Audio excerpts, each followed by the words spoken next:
안녕하세요. 저는 이제 막 30살이 된 여성이고 3달 정도 뒤면 엄마가 됩니다. 요새 제 남편과 저는 제 뱃속에 있는 우리 축복이가 누구를 닮았을지 궁금해하며 설레는 마음으로 살고 있어요. 정말 아침에 눈을 뜨고 저녁에 눈을 감는 모든 순간순간이 제게 축복이고 하루하루가 선물 같답니다.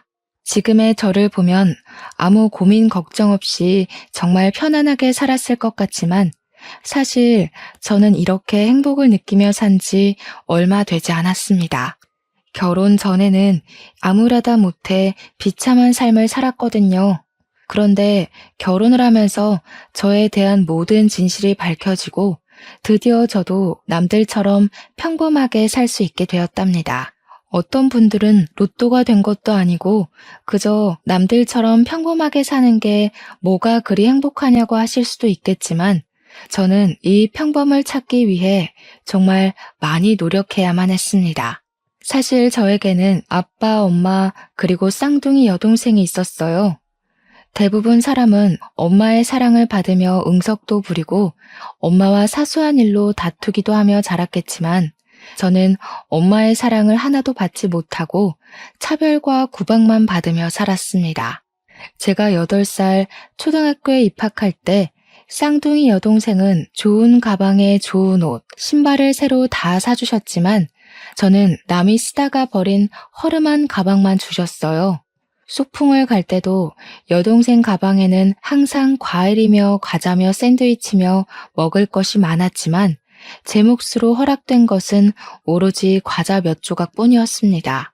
집에서 밥을 먹을 때도 고기 반찬이 있으면 엄마는 오로지 여동생만 챙겨주었고 제 입으로 달걀 부침 하나 들어가는 것조차 아주 완벽히 아까워하셨답니다.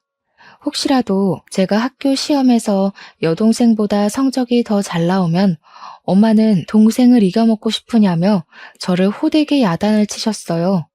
엄마는 제가 항상 여동생의 들러리가 되기를 바랬고 여동생보다 더 잘하는 날에는 그날은 꾸지람이 돌아왔죠. 제게는 예쁜 머리핀, 머리끈조차 허락되지 않았습니다. 항상 예쁘고 새 것은 여동생이 했고 저는 여동생이 하고 남은 것 다 늘어진 머리끈, 녹이 쓴 머리핀만 했었어요. 이렇게 엄마에게 구박을 받아도 그 집에서 살 수 있었던 것은 아빠의 사랑이 있기 때문이었어요. 엄마와 다르게 아빠는 항상 저를 먼저 챙겨주셨습니다. 음식도 항상 저를 먼저 챙겨주셨고 머리핀이나 머리끈도 엄마 몰래 제 것만 사오셨어요. 제가 시험 성적이 잘 나온 날에는 아빠가 제게 몰래 용돈도 듬뿍 주시곤 했답니다. 이런 아빠가 매일 집에 계셨으면 좋겠지만 회사에서 지방 출장이 많으셔서 집에 많이 계시지는 못했어요. 아빠가 집에 계실 때는 엄마의 구박이 덜했지만 아빠가 출장 중일 때는 엄마의 구박이 엄청났습니다. 하지만 멀리서도 항상 제 걱정뿐인 아빠가 있었기에 엄마의 구박에도 밝게 잘 자랄 수 있었어요. 그러다 제가 20살이 되었고 학창 시절에 좋은 성적을 유지했던 저는 집 근처 4년제 대학교에 수석 입학을 해서 전액 장학금을 받고 들어갔습니다. 반면에 여동생은 같은 대학교에 입학하기는 했지만 장학금까지는 받지 못했어요. 아빠는 장학금까지 받고 다닌다며 좋아하셨지만 엄마는 제가 동생보다 더 잘했다는 이유로 아주 많이 못마땅해 하셨습니다.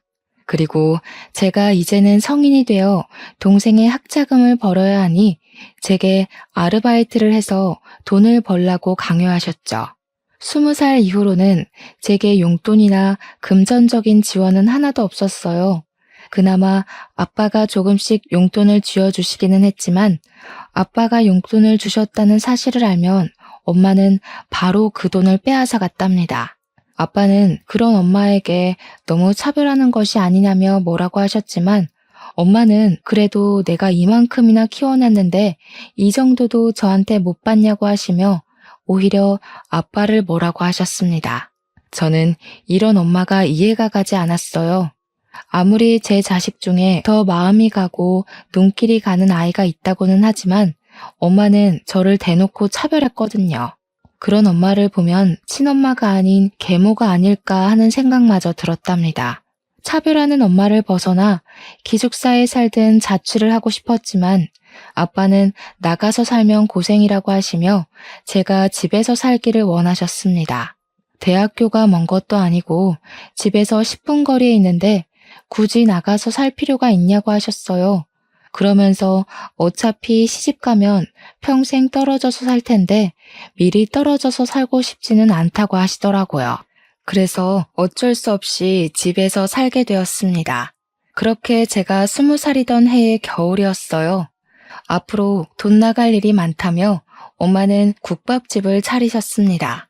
요리에는 관심도 없고 요리 솜씨도 전혀 없는 엄마가 갑자기 국밥집을 하신다고 하니 과연 장사가 잘 될까 하는 생각이 들었어요. 하지만 체인점이라 딱히 엄마만의 손맛이 필요한 것이 아니었고 본사에서 식재료가 다 나와서 엄마가 끓이는 국밥도 먹을만 하더라고요. 엄마는 국밥집을 차린 후로 저에게 학교 강의가 마치면 국밥집에 나와서 일하라고 했습니다. 제가 국밥집에 나오지 않으면 제게 전화를 해서 온갖 욕을 했고 전화를 받지 않으면 받을 때까지 아주 집요하게 했어요. 그래도 제가 안 받으면 아예 학교로 쫓아오기까지 했답니다. 아빠가 집에 있는 날에는 그러지 않았지만 아빠가 집에 없는 날에는 당연히 국밥집에서 일해야 했습니다. 반면에 여동생은 정말 아무것도 하지 않고 그냥 공부만 했어요. 대학교 학비는 물론이고 용돈까지 한 달에 50만 원씩이나 받으며 아주 넉넉하게 생활했지만 저는 돈 한 푼도 받지 못했습니다. 그렇게 1학년 내내 엄마의 국밥집에서 일만 하다 보니 대학교 성적은 모두 다 CD뿐이었어요. 제가 수석 입학으로 전액 장학금 대상자이긴 했지만 상위 30%의 성적을 유지했을 때 받을 수 있었기에 저의 장학금도 취소되어 버렸답니다. 저는 다시 학비를 내야 하는 상황이 되어 엄마한테 말을 하니 엄마는 저의 학비를 내주지 않을 것이라고 하셨어요. 그래서 아빠에게 부탁해볼까 싶어 아빠한테 전화했는데 목소리가 좋지 않더라고요. 무슨 일이냐고 여쭈니 병원에서 건강검진을 했는데 위암 초기로 진단을 받아 수술해야 한다고 하셨어요. 게다가 회사에서는 지금 사정이 좋지 않아 더는 월급을 줄 수 없다며 미안하지만 퇴직하라고 하셨대요. 그래서 어쩔 수 없이 아빠는 다니던 회사를 관두시고 위암 수술을 진행해야만 했습니다. 아빠는 퇴직당하시고 병원비까지 나가야 하는 마당에 저는 대학교를 더는 다닐 수가 없다고 판단되어 결국 학교를 자퇴하게 되었어요. 그리고 저는 아빠의 옆에서 병간호했죠. 아빠가 왜 학교에 가지 않느냐고 물으셨는데 그냥 적성이 잘 맞지 않아서 그런다고 하며 대충 얼버무렸네요. 아빠는 자신의 꿈을 찾아야 할 시기에 아빠의 곁에만 있는 제가 걱정되셨는지 제게 공무원 시험 준비를 하라고 했어요. 처음에는 공무원이 되는 것이 그다지 좋지는 않았지만 곰곰이 생각해보니 지금 로또가 되지 않는 한 다시 대학교에 갈 수는 없잖아요. 고졸인 제가 좋은 회사에 들어가기도 힘들고요. 그럴 바엔 차라리 공무원 시험을 보는 것이 낫겠다는 생각이 들어 아빠의 병원에서 일단 공부를 시작했습니다. 원래 성적이 좋아서 그런지 공부가 그렇게 어렵지는 않았어요. 다행히 아빠도 수술 후 증상이 빨리 회복되어 한 달 만에 퇴원하셨습니다. 그 뒤로 아빠는 엄마와 함께 국밥집에서 일하셨고 저는 독서실을 다니며 공무원 공부를 했어요. 그렇게 공부한 지 1년 만에 합격하여 제가 살던 곳 근처에 동사무소로 발령을 받았습니다. 그곳에서 근무하고 처음으로 급여를 받았던 날, 저는 아빠의 내복을 샀어요. 엄마의 내복은 솔직히 사기 싫었지만 그래도 그동안 저를 키워주신 분이니 같이 샀습니다. 내복을 사서 집에 들어갔는데 원래는 한창 가게에서 일할 시간인데 부모님이 집에 계시더라고요. 내가 그래도 입양한 딸 저렇게까지 키워놨으면 됐지 뭘 더 하라는 거예요? 난 진미한테 줄 돈 한 푼도 없어요. 당신은 어떻게 사람이 그래? 그동안 그렇게 받아놓고 진미한테 어떻게 그래? 나는 입양한 딸이어도 내 딸처럼 키웠어. 진미와 경미 하나도 차별 없이 키웠다고. 아이고, 당신이 진미 챙긴다고 경미 무시했던 거 모를 줄 알아요? 어떻게 자기 딸을 무시하고 남의 자식을 그렇게 키울 수 있어? 진짜 눈물 난다, 눈물 나. 부모님이 집에서 큰 소리로 싸우시고 계셨는데 가만히 들어보니 제가 입양된 딸이라는 거예요. 그래서 엄마는 저를 그렇게 미워하고 구박했고 반면에 내 쌍둥이 동생 경미는 친딸이었기에 금지오겹 키웠던 것이었습니다. 이제야 엄마가 저에게 했던 행동들이 다 이해가 갔어요. 저는 충격을 받아 들고 왔던 내복을 그대로 떨어뜨렸습니다. 집에서 갑자기 뭔가 떨어지는 소리에 깜짝 놀란 부모님이 나오셨어요. 지금 이게 다 무슨 소리예요? 제가 입양된 딸이라고요? 그래. 너 아기 때 내가 보육원에서 데리고 왔다. 불쌍한 년 내가 걷어서 키웠다고. 당신은 어떻게 애한테 말을 그렇게 해? 그게 아니고 진미야. 사실은 말이다. 아빠는 저에게 무슨 말을 더 하시려고 했지만 보육원에서 저를 데리고 왔다는 엄마 말에 충격을 받아 아무 소리도 들리지 않았습니다. 그래서 그렇게 저만 보면 못 잡아먹어서 안달이셨어요. 엄마는 어릴 때부터 좋은 것은 다 경미한테, 안 좋은 것은 다 제게 주셨죠. 제가 다 친딸이 아니라서 보육원 출신이라 그런 거예요? 고아 될 뻔한 년 이 정도 키웠으면 됐지 뭘 더 바래? 솔직히 네가 지금 이렇게 공무원 된 것도 다 내 탓 아니야? 내가 너한테 밥도 주고 옷도 주고 했으니까 이렇게 된 거 아니냐고. 경미가 먹다 남긴 밥이요? 그리고 남들이 입다가 버린 해진 옷이요? 지금 겨우 그거 챙겨주고 생색내시는 거예요. 어머, 얘 봐라. 너한테는 그 밥도 아까웠어. 네 분수를 알아야지. 넌 처먹을 자격도 없었어. 막말로 내가 너를 보육원에 보내지 않은 게 어디냐? 어? 너는 나한테 평생 감사하다고 절하면서 살아야 돼. 알겠어? 엄마는 저에게 자신은 할 만큼 다 했다고 하시고 아빠는 자꾸 저에게 무슨 말을 더 하려고 하셨으나 저는 지금 이 상황이 너무 충격적이라 아빠의 말은 듣지도 않고 그 집을 뛰쳐나갔습니다. 그렇게 집에서 나와 정신이 반쯤 나간 채로 정처 없이 돌아다니다가 정신 차려보니 근무하는 동사무소 앞이더라고요. 근처에 벤치에 앉아서 멍하게 있는데 누군가가 저에게 물 한 병을 건네더라고요. 누군가 싶어보니 저와 같이 동사무소에 같이 입사를 했고 저와 동갑인 남자 직원 상민 씨였습니다. 상민 씨는 퇴근 후 저녁에 운동하러 나왔다가 제가 정신이 반쯤 나간 채로 걸어 다니는 것을 보고 저러다 다칠 것 같아서 쭉 쫓아왔대요. 그러면서 제게 무슨 일 있냐고 물어봤습니다. 저는 상민 씨에게 제가 살아온 이야기부터 오늘 들었던 이야기까지 다 말했어요. 말하다 보니 너무 서럽고 속상해서 눈물이 나서 상민 씨 앞에서 펑펑 울고 또 울었습니다. 목소리가 잠기고 눈이 퉁퉁 부을 정도로 울고 나니 좀 살 것 같더라고요. 이렇게 제 마음의 상처를 털어놓고 이성을 차리고 보니 제가 괜히 상민 씨를 붙잡고 귀찮게 한 것 같았어요.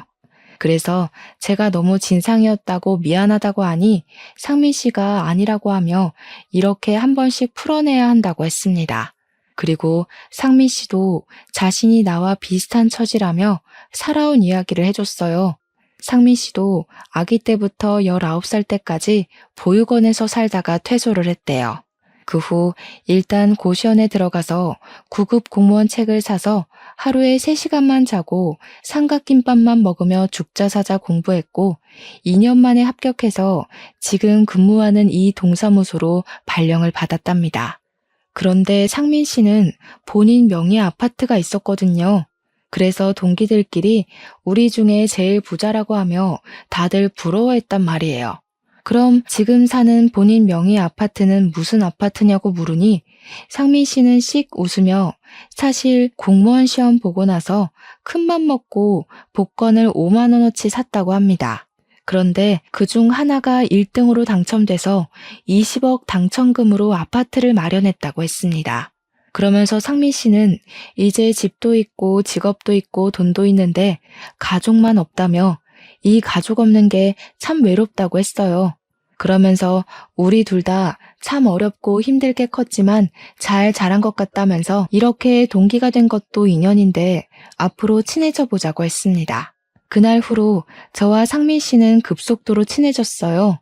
일하다가 힘들거나 선배한테 혼났을 때 서로에게 위로가 되어주기도 했답니다. 지금 생각해보면 그때 일하면서 정말 힘들었는데 상민 씨가 옆에 있어서 잘 버텼던 것 같아요. 우리는 퇴근 후에도 종종 연락하고 너무 스트레스를 받는 날이면 동네 편의점에서 간단히 맥주 한 캔을 하며 하루의 피로를 날렸습니다. 그렇게 자주 만나고 연락을 하다 보니 어느새 우리는 연인 사이가 되었어요. 우리는 사귀면서 평일에는 일하고 한 달에 한 번씩은 보육원에서 봉사활동도 했습니다. 봉사활동을 같이 다녀보니 상민 씨는 아이들과도 정말 잘 놀아주고 보면 볼수록 알면 알수록 멋진 사람이었어요. 상민 씨도 제가 싫지는 않았는지 그 뒤로 6년을 만났습니다. 우리는 사귈 때 한 번도 싸우지 않았고 남들이 흔히 말하는 권태기도 없었답니다. 하루는 평소처럼 데이트하다가 결혼에 관한 이야기가 나왔어요.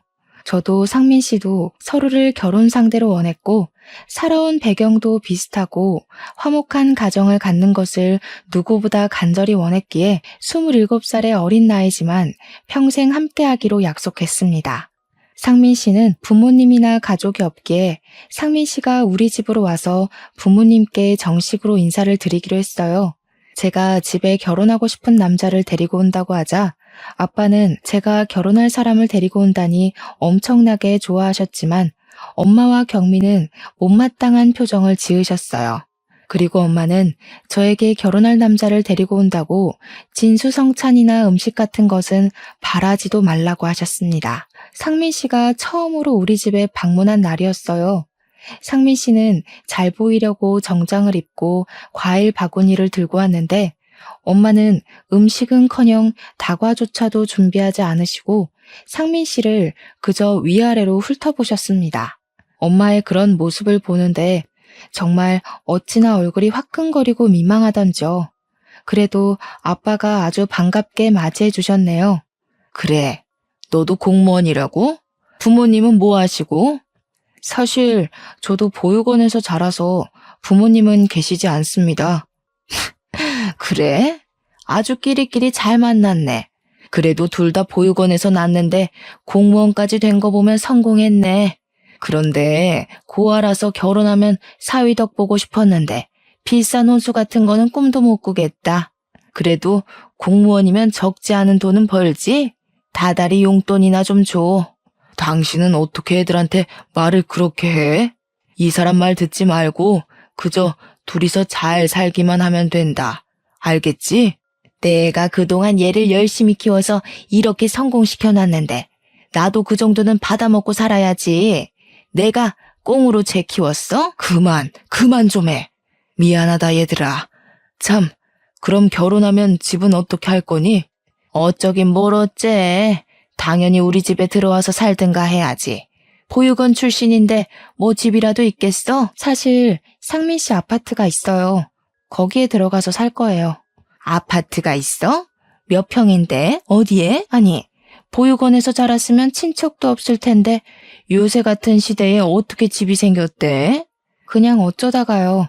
집은 28평이고 우리 집 근처예요. 엄마는 저와 상민 씨가 돈으로만 보이는지 용돈을 다달이 무조건 달라고 하시고 상민 씨가 아파트가 있다고 하니 아주 좋아하는 것이 눈에 보였습니다.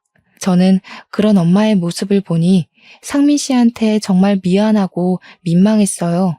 그날 집에서 나왔는데 상민 씨의 표정이 굳어서 한동안 아무 말 없이 그저 걷기만 하길래 저는 상민 씨가 헤어지자고 말할 것으로 생각했답니다. 그래서 제가 먼저 하고 싶은 말 있으면 뭐든 하라고 했어요. 상민 씨는 벤치에 앉았고 저도 그 옆에 앉았습니다. 상민 씨는 한참을 뜸을 들이다가 혹시 이 자리 기억나냐고 물어보더라고요. 저는 잘 모르겠다고 하니 5년 전에 우리가 처음으로 밖에서 만나 서로의 살아온 이야기를 나눈 곳이라고 했습니다. 생각해보니 5년 전 제가 입양된 아이라는 사실을 알고 정신없이 밖에 떠돌다가 앉았던 동사무소 앞 벤치였어요. 사실 그날 이 벤치에서 울면서 살아온 이야기를 하는 진미 씨를 보면서 그때 이미 진미 씨의 가족이 되고 싶다고 생각했어요. 그때는 우리 나이가 어렸고 가진 게 없어서 결혼하자는 말은 못했죠. 그런데 방금 진미 씨 엄마를 만나니 저런 엄마 밑에서 진미 씨가 어떻게 이렇게 밝고 건강하게 잘 컸을 수 있을까 하는 생각도 들고 한편으로는 그동안 얼마나 힘들었을까 하는 생각에 안쓰러워서 눈물 나서 혼났네요. 그래서 이제는 정말 빨리 진미 씨한테 행복한 가정, 좋은 가족을 만들어주고 싶어요. 우리 빨리 결혼해요. 상민 씨는 엄마의 모습이 실망스러웠을 텐데 그 와중에도 먼저 결혼하자고 손을 내밀어 주었습니다. 저는 상민 씨의 그런 마음에 감동하고 바로 상민 씨와 결혼식을 준비했어요. 신혼집은 그냥 상민 씨의 집에서 하기로 하고 어지간한 가구나 가전제품은 다 있으니 침대만 새로 드리기로 했습니다. 그리고 웨딩드레스도 고르러 갔어요. 다행히 저와 상민 씨의 마음에 드는 것이 있었고 저는 웨딩드레스를 입은 사진을 찍어 아빠한테 보냈어요. 아빠는 저의 사진을 보자마자 우리 딸이 세상에서 제일 예쁘다고 답장을 보내주셨답니다. 그리고 상민 씨와 밥을 먹는데 아빠 번호로 전화가 왔어요. 아빠가 교통사고가 나서 현장에서 사망하셨다는 게 아니겠어요? 저는 바로 병원으로 달려갔습니다. 상황을 들어보니 3톤 트럭이 아빠의 차를 들이받아 사고가 났는데 아빠의 차는 형태를 알아볼 수 없을 정도로 찌그러졌대요. 저는 바로 엄마와 경미한테 전화를 했습니다. 그런데 아무도 전화를 받지 않더군요. 저는 생각지도 못했던 아빠의 장례식이라 충격을 받아 손만 덜덜 떨고 있었어요. 그런 저를 상민 씨는 꼭 안아주고 제 옆을 지켜주며 차분하게 장례 준비를 도와주었답니다. 빈소가 다 차려지니 그제야 엄마와 경미가 왔어요. 제가 너무 짜증이 나서 도대체 어디에 있었길래 아빠가 저렇게 될 동안 연락도 없었냐고 하니 둘이서 랍스터를 먹으러 갔었대요. 그러면서 엄마는 이렇게 갑자기 사고가 날 줄 알았냐고 하며 오히려 제게 화를 내는데 정말 어이가 없었습니다. 아무리 그래도 한평생을 같이 산 부부인데 어떻게 사람이 저럴 수 있나 싶더라고요. 경미도 슬퍼하기는커녕 아무 생각이 없었습니다. 마음 같아서는 저 두 모녀의 머리채 붙잡고 싸우고 싶었지만 그래도 아빠의 장례식장을 싸움터로 만들 수는 없으니 그냥 꾹 참았네요. 저는 아빠의 지인들에게 부고 문자를 보내고 하나둘씩 오시는 손님을 맞이하며 아빠를 보내드릴 준비를 했습니다. 그리고 다음날 오전 입관식을 했어요. 누워있는 아빠를 보니 그저 눈물만 나더라고요. 제가 이 집에서 살 수 있는 유일한 희망이었는데 그런 아빠가 하루아침에 어이없는 사고로 돌아가시니 이제 어떻게 이 세상을 살아가나 싶었습니다. 항상 따뜻한 손으로 저를 안아주시고 다독여주시던 아빠인데 그날 잡은 아빠의 손은 정말 소름이 끼칠 정도로 차갑고 딱딱했네요. 누워 계신 아빠가 지금이라도 당장 일어나서 제게 우리 딸 왔냐고 하며 웃어주실 것 같은데 애석하게도 아빠의 감긴 눈은 절대 떠지지 않았습니다. 저는 누워 계시는 아빠를 보며 목 놓아 울다가 정신을 잃었어요. 정신을 차리고 보니 저는 병원 입원실에 누워 있었고 창문을 통해 보니 이미 깜깜한 밤이 되어버렸습니다. 정신이 들었냐는 간호사의 말에 저는 아빠 곁을 지켜야 한다고 다시 장례식장으로 내려갔어요. 장례식장에 가니 아빠의 마지막을 함께하러 오신 조문객들이 정말 많았고 그 사이에서 상민 씨는 상주 노릇을 하며 조문객들에게 인사를 하고 있었습니다. 상민 씨가 저를 보자 괜찮냐고 하며 무리하지 말고 방에 가서 좀 더 쉬다 오라고 했어요. 저는 괜찮다고 상민 씨 옆에 있겠다고 하며 상주 자리에 있는데 상민 씨가 이상한 소리를 하더라고요. 입관식 후 아빠의 친척들이 오셨는데 그 중에 남자 어른 한 분이 저랑 너무 똑같이 생기셨다는 거예요. 그런데 그분이 저의 이름을 정확히 알고 계시고 저를 찾았다는 게 아니겠어요. 그래서 상민 씨는 지금 울다가 기절해서 병실에 누워있다고 한 후 그분의 연락처를 일단 받아놨다고 했습니다. 그러면서 상민 씨는 제게 정말 보육원에서 입양된 것이 맞냐고 물어봤어요. 곰곰이 생각해보니까 엄마는 저를 보육원에서 데리고 왔다고 했지만 아빠는 저에게 한 번도 그런 말을 딱히 한 적은 없었습니다. 그리고 제가 입양 사실을 안 날 분명히 아빠가 저한테 무슨 말을 더 하려고 했었어요. 저는 뭔가 직감적으로 저와 닮았다는 남자 친척이 저에 대해 무언가를 알 것으로 생각했습니다. 그래서 일단 상민 씨에게 그분의 번호를 받아놨다가 장례식이 다 마친 후 연락해 보기로 했어요. 다음날 아빠의 화장 후 납골당에 모시고 저는 상민 씨의 집으로 갔습니다. 엄마와 경미 두 모녀만 있는 집에 들어가기 싫었거든요. 저는 상민 씨의 집에 들어가자마자 상민 씨가 받았던 남자 친척의 번호로 전화를 했어요. 먼저 제 이름을 이야기하니 그분이 깜짝 놀라며 지금 당장 만나자고 하더군요. 사실 장례식이 끝난 직후라 정말 피곤하고 힘들었지만 그래도 이분은 누구이고 저를 어떻게 아는지 하루라도 빨리 알고 싶었어요. 저는 그분과 집 근처의 한적한 카페에서 1시간 뒤에 만나기로 약속했고 저와 상민 씨는 함께 시간 맞춰 나갔습니다. 저희가 카페에 들어와 자리를 잡고 앉으니 어떤 중년의 남성분이 들어오셨어요. 그분은 두리번거리다가 저희 테이블로 와서 혹시 전화했던 진미 씨가 맞냐고 물어보셨고 제가 맞다고 했더니 저희 앞에 앉으셨습니다. 자리에 앉아 가만히 보니 이분의 얼굴과 제 얼굴이 정말 놀랍도록 똑같더라고요. 이분은 저를 가만히 보더니 정말 예쁘게 잘 컸다고 하셨습니다. 그래서 제가 누구시길래 제 이름을 아는지 여쭸어요. 그분은 제 아빠의 남동생이셨고 저희 엄마가 운영하고 있던 국밥집 체인점의 사장님이라고 하셨습니다. 그리고 아주 무거운 목소리로 30년 전 이야기를 시작하셨습니다. 이분은 지금은 혼자 사시지만 30년 정도 전에 결혼했고 아내분이 임신도 하셨어요. 하지만 아내분이 아이를 낳다가 돌아가시고 아이만 무사히 출산하게 되었는데 그 아이가 바로 저라는 것입니다. 즉, 제 앞에 계시는 이분이 바로 저의 친아빠이셨습니다. 친아빠는 당시 저를 낳았다는 기쁨보다는 친엄마가 돌아가셨다는 슬픔이 너무 커서 갓난 아기인 저를 돌보지도 않고 술만 드시면서 살았대요. 그런 모습을 보신 저의 할아버지와 할머니는 이러다가 어린 제가 잘못될 것 같아 당시에 아이가 없던 저를 키워주신 양아빠의 자녀로 만들었던 것이었습니다. 저는 친아빠의 이야기를 듣고 너무 어안이 벙벙해서 한동안 말을 하지 못했어요.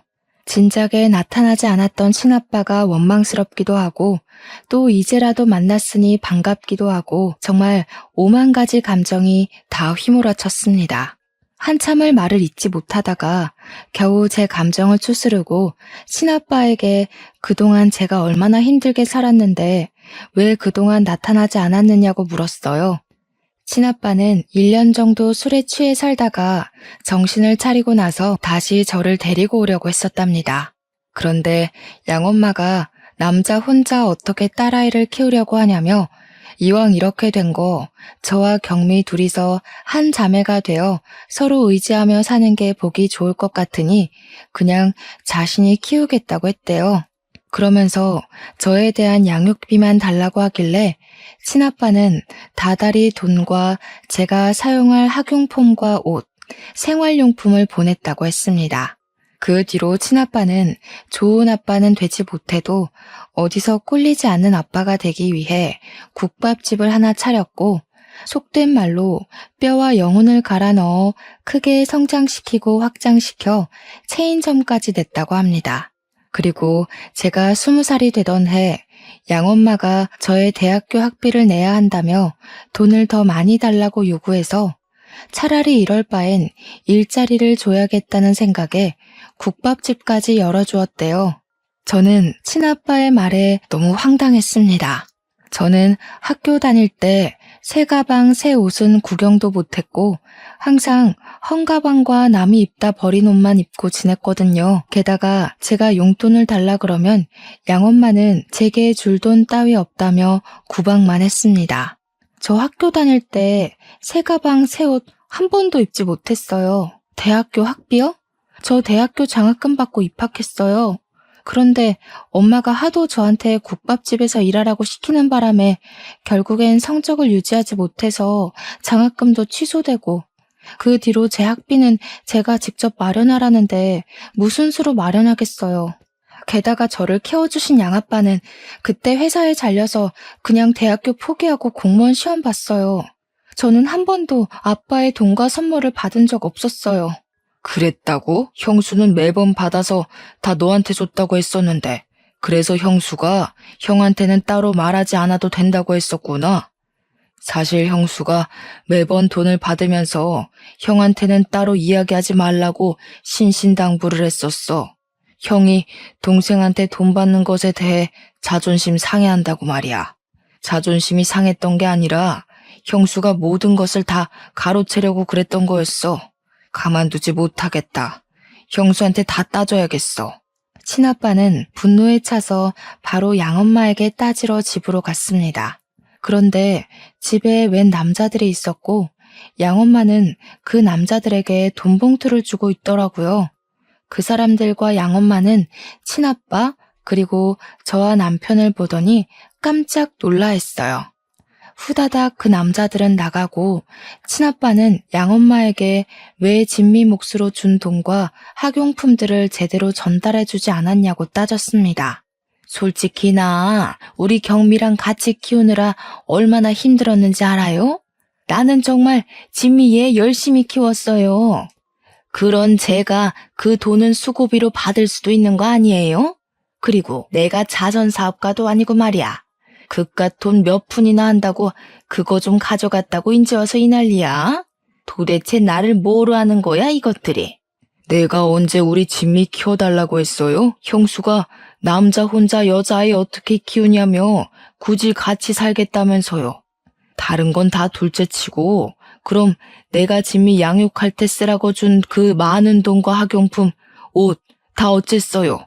어쨌냐고요? 보내줬던 옷들은 진미가 덩치가 작아서 다 크잖아요. 그래서 경미 먼저 입히고 나서 진미가 덩치 커지면 그대로 다시 입혔어요.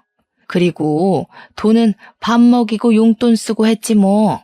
용돈? 진미가 용돈 한 번도 받아본 적이 없다는데 무슨 소리예요?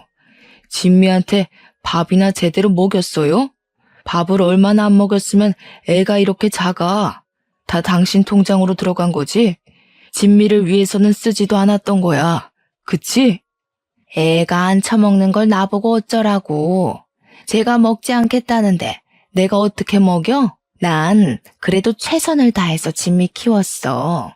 나 진짜 억울해서 살 수가 없네. 이래서 옛말에 애 봐준 공은 없다는 거였어. 이런 불효막심한 년 같으니라고. 양엄마와 친아빠는 언성을 높여가며 크게 싸우셨습니다. 저는 두 분의 싸움을 일단 말리다가 우연히 거실 바닥을 봤는데 무슨 종이가 떨어져 있더라고요. 자세히 보니 심부름 업체의 명함이었고 왠지 아까 후다닥 나간 그 남자들이 놓고 간 것 같았습니다. 저는 양엄마가 싸우느라 정신없는 틈을 타서 몰래 명함을 챙겼어요. 친아빠는 양엄마와 한바탕 크게 싸우시다가 양엄마의 뻔뻔함에 고개를 저으며 저를 데리고 그냥 나가버리셨습니다. 그러고서는 제게 이제는 눈치 보며 살지 말고 이 집과 연 끊고 둘이서 행복하게 살라고 하셨어요. 저 역시 양아빠도 돌아가신 마당에 더는 이 집에 대한 미련이 없어서 알겠다고 했네요. 그리고 친아빠에게 거실 바닥에서 주었던 명함을 드리며 아까 있던 남자들이 떨어뜨린 것 같은데 한번 알아봐야 할 것 같다고 했습니다. 친아빠는 알겠다고 하시며 집으로 가셨어요. 그리고 며칠 뒤 동사무소에서 일하고 있는데 친아빠에게 퇴근 후 상민 씨와 함께 보자고 전화가 왔습니다. 퇴근 후 저와 상민 씨는 친아빠를 만났는데 정말 충격적인 이야기를 들었어요. 친아빠는 그날 헤어진 후 제가 바닥에서 주운 명함에 적힌 주소로 찾아가셨답니다. 그리고 거기 있던 직원에게 양엄마와 어떤 거래를 했는지 물어보셨는데 처음에는 알려주지 않다가 양엄마가 건넨 돈보다 더 많은 돈을 주니 그제야 어떤 거래를 했는지 알려주었대요. 알고 보니 양엄마가 양아빠의 사망보험금을 노리고 자동차 사고를 고의로 냈던 것이었더라고요. 저희는 분노에 가득 차서 바로 양엄마를 보험 사기로 신고했어요. 그렇게 양엄마에 대한 수사가 시작되었고 친아빠가 확인한 것이 모두 사실이라고 밝혀졌어요. 다른 부분은 아직까지 수사 중에 있습니다. 그리고 친아빠는 양엄마의 국밥집을 다른 사람에게 넘겼고 경미는 그 뒤로 연락이 끊어졌어요. 그리고 저는 저의 친아빠를 모시고 상민 씨와 결혼을 했습니다. 드디어 저만의 가정이 생긴 것입니다. 결혼식 때 이제 저도 진짜 가족이 생겨서 기쁘기도 하고 친딸도 아닌 저를 사랑해 주시고 길러주신 양아빠가 보고 싶기도 해서 눈물이 어찌나 나던지요. 곱게 한 신부 화장이 다 번질 정도로 대성통곡을 했답니다. 눈물의 결혼식 후 우리는 따로 신혼여행은 가지 않고 친아빠가 계시는 곳 근처로 이사했습니다. 양엄마의 기억이 있는 장소는 두 번 다시 거들떠보기도 싫었거든요. 그 후 우리는 평일에는 동사무소로 출근하고 주말에는 친아빠의 국밥집 장사를 도와드리면서 행복한 신혼을 보내고 있었습니다. 저희가 국밥집에 자주 나가게 되면서 국밥집 직원분들과도 자연스럽게 친해졌어요. 그중 유별나게 저와 남편에게 친절하시고 뭐 하나라도 챙겨주시는 주방 이모님이 계십니다. 이 이모님은 지금 혼자 사시는데 저와 남편이 가면 정말 너무 좋아하셨어요. 친아빠 말로는 이모님이 젊은 시절에 아이가 있었다고 합니다. 그런데 아이가 갓난아기일 때 남편이 일하다가 사고로 돌아가셨고 주변에 도움을 받을 만한 친인척도 없었대요. 이모님은 혼자 아이를 키우기는 경제적으로 너무 힘든 상황이었고 많은 고민 끝에 어쩔 수 없이 아이를 보육원에 보냈어요. 하지만 아이를 버릴 생각은 전혀 없었대요. 그저 경제적인 기반이 잡힐 때까지만 보육원에 보내려고 했답니다. 그래서 아이를 보내놓고도 몰래 보육원에 가서 자신의 아이를 지켜보곤 하셨대요. 그러던 어느 날 갑자기 말도 없이 보육원이 이사를 가버렸고 그 뒤로 보육원을 찾으려고 여기저기 다녔지만 그때는 요새처럼 서류나 전산이 체계적으로 관리가 되지 않아 아이를 지금까지 찾지 못했다고 합니다. 그런데 이 아이가 자라면 아마 남편과 제 또래일 것이라고 했다고 하셨어요. 그러면서 우리 부부를 보면 꼭 이모님의 아들 부부가 온 것 같다면서 저희를 너무 좋아하셨죠. 그러던 어느 토요일이었습니다. 그날은 상민 씨가 요새 살이 너무 쪘다며 운동을 가고 저는 친아빠의 가게에서 일을 도와드리고 있었습니다. 가게를 정리하고 퇴근을 하려는데 이 이모님이 핸드폰을 두고 퇴근하셨더라고요. 이모님 핸드폰을 카운터에 두며 우연히 배경화면을 보게 되었는데 배경화면에는 담요에 쌓인 아기 사진이 있었습니다. 딱 봐도 오래전에 인화된 사진을 핸드폰으로 찍은 것 같았어요. 그런데 이 담요가 어디선가 많이 본 것 같더라고요. 담요에 대한 기억을 더듬어가고 있는데 이모님이 핸드폰을 두고 갔다며 들어오셨습니다. 네, 왜 그런 생각이 들었는지 모르겠는데 이모님의 얼굴을 보는 순간 묘하게 남편의 얼굴이 겹치더라고요. 그러면서 남편이 보육원에 있던 시절부터 사용했던 담요라며 제게 보여준 기억이 났어요. 저는 제가 들고 있던 핸드폰을 이모님께 건네주며 핸드폰 배경화면에 있는 담요에 쌓인 아기 사진은 어떤 사진이냐고 여쭸어요. 이모님은 이 아이가 사실 자신의 아이였고 보육원에 들어가기 전에 찍었던 사진이라고 하셨습니다. 그리고 이 담요는 아기를 보육원에 보내기 전에 반드시 찾을 것이라는 의미로 이모님이 직접 하나하나 수놓아서 만든 세상에서 하나뿐인 담요라고 하셨어요. 저는 이모님이 제 남편의 엄마라는 확신이 들어 바로 이모님을 데리고 우리 신혼집으로 갔습니다. 그리고 그곳에서 남편이 고이 접어둔 담요를 펼쳐 보여드렸죠. 이모님은 이 담요가 어떻게 여기에 있냐고 하시며 놀라셨어요. 그래서 사실 이것은 제 남편 상민 씨의 담요라고 말씀드렸습니다. 이모님은 담요를 껴안고 오열을 하셨고 저는 상민 씨에게 전화해서 지금 바로 할 말이 있으니 빨리 집으로 오라고 했어요. 상민 씨는 바로 집으로 왔는데 집에 자신의 담요가 꺼내져 있고 국밥집 이모님은 그 담요를 껴안고 울고 계시니 이게 무슨 상황이냐고 하더라고요. 저는 국밥집 가게에서 제가 보고 들은 이야기를 다 말해주었습니다. 국밥집 이모님, 아니 저의 시어머니는 남편을 붙잡고 이제야 찾아와서 미안하다며 대성통곡을 하셨습니다. 남편 역시 처음에는 어안이 벙벙해져서 있다가 시어머니의 핸드폰 사진을 보고 나서 자신의 어머니임을 깨닫고 눈물을 흘렸습니다. 눈물에 모자상봉을 하는 모습을 보니 저도 눈물이 나더라고요. 우리 셋은 그날 서로를 껴안고 기쁨의 눈물을 펑펑 흘렸어요. 조금 진정이 되고 나서 친아빠에게 이 모든 사실을 말씀드리니 친아빠는 세상에 이런 우연이 어디 있느냐고 하시며 모든 가족을 찾았으니 가게에서 파티를 열자고 하시더라고요. 우리는 불이 꺼진 가게로 다시 가서 그동안 살아온 이야기를 했어요. 저의 아빠, 저, 남편의 엄마, 남편, 우리 넷은 너무 반가워서 웃기도 하고 맥없이 흘러간 시간이 안타까워 울기도 하며 밤을 지새웠습니다. 그날은 밤을 새워도 하나도 피곤하지가 않더라고요. 그 뒤로 우리는 시어머니를 모시고 살게 되었습니다. 여기 사연들을 보면 80%는 시어머니와의 갈등 때문에 고민을 많이 하시지만 저의 시어머니는 정말 친엄마처럼 너무 잘 대해주세요. 그래서 저는 이분을 어머니가 아닌 엄마라고 부릅니다. 남편은 친아들인 자기보다 제가 더 엄마와 친하다며 우리 사이를 질투한답니다. 그리고 지금은 어린 시절에는 한 번도 받아보지 못한 엄마의 사랑을 듬뿍 받으며 마음 편히 살아서인지 드디어 기다리고 기다리던 아기가 생겼어요. 사연을 시작하기 전에 말씀드린 것처럼 지금 임신 7개월 차이고 딸이랍니다.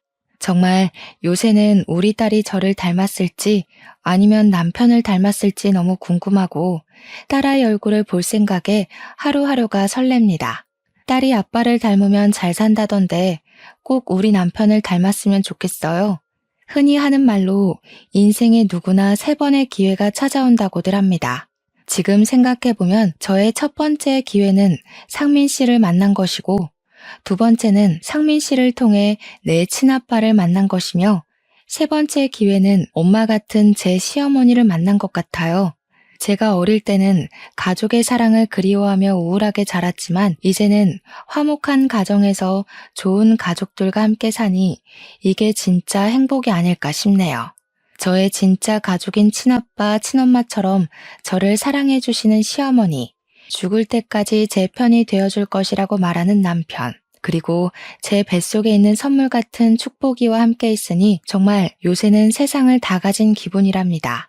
그리고 3개월 뒤에 태어날 제 딸 축복이에게는 제가 어릴 때 받지 못했던 사랑을 듬뿍 주며 멋진 여성으로 키워서 세상 사람들에게도 사랑받을 수 있는 아이로 키우고 싶습니다. 저의 사연은 여기까지입니다. 청취자 여러분도 다들 행복한 일만 가득하시길 진심으로 기원합니다. 감사합니다.